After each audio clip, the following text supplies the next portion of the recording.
Ocasio-Cortez does it again. Makes her most absurd, uninformed statement yet. 28-year-old socialist Alexandria Ocasio-Cortez is back at it. Ocasio-Cortez has given a slew of awkward interviews, but this latest comment could be the craziest thing yet. From Daily Wire.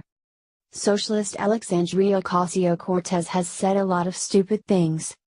She claimed that Israel was occupying Palestine and, when pressed, admitted she did not know what she was talking about. She can't differentiate between socialism and democratic socialism. She said she is working to flip a congressional seat red in November.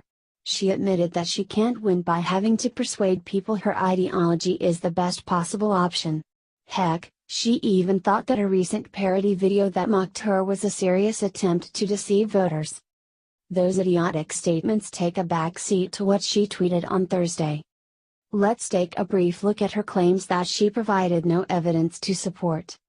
The GOP is weak on fighting for working-class Americans.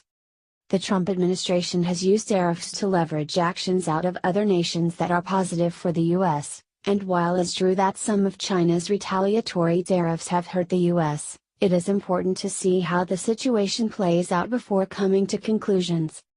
The GOP's recent tax cuts benefit 80% of Americans, and manufacturing jobs have boomed during the Trump administration.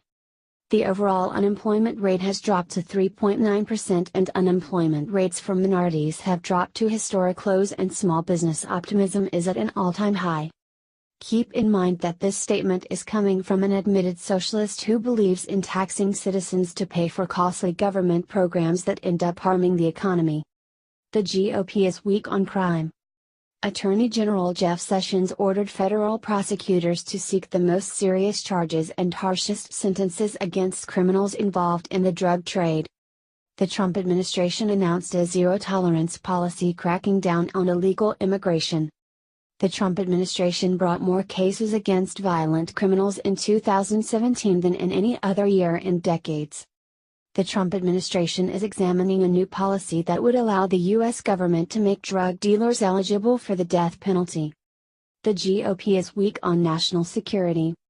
This is perhaps the most absurd claim the Democratic candidate made in the tweet.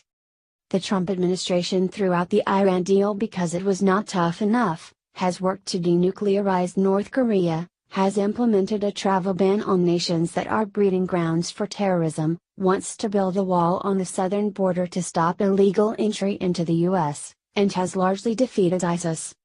The GOP is weak on moral courage. There are numerous examples of actions that the Trump administration has taken that refute this claim, the best of which is the fact that the administration has insisted on following through on campaign promises despite knowing that the media is giving them overwhelmingly negative coverage because of it. A perfect example of this was pulling out of the Paris Climate Accord, which the media portrayed as being the end of the world. The U.S. proceeded to lead the world in emissions reductions the very same year. The GOP is weak on family values and weak on equal rights. Again, keep in mind that this statement is coming from a proponent of abortion. The Trump administration has appointed numerous federal judges and 2 Supreme Court justices that are conservative and side with traditional family values. The administration has also targeted abortion funding and stood by the Christian baker in Colorado who was punished for his religious beliefs.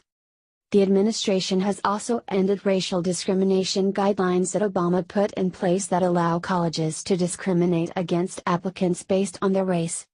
The GOP is weak on rejecting racism. A case can be made to substantiate her claim on this point, but it's important to note that some level of bigotry exists in both parties. Recently, the Republicans pulled their support from a North Carolina congressional candidate after it was discovered that he wrote racist things online, and Ted Cruz encouraged voters in Illinois to vote for a Democrat after a white supremacist won the GOP nomination because he ran unopposed.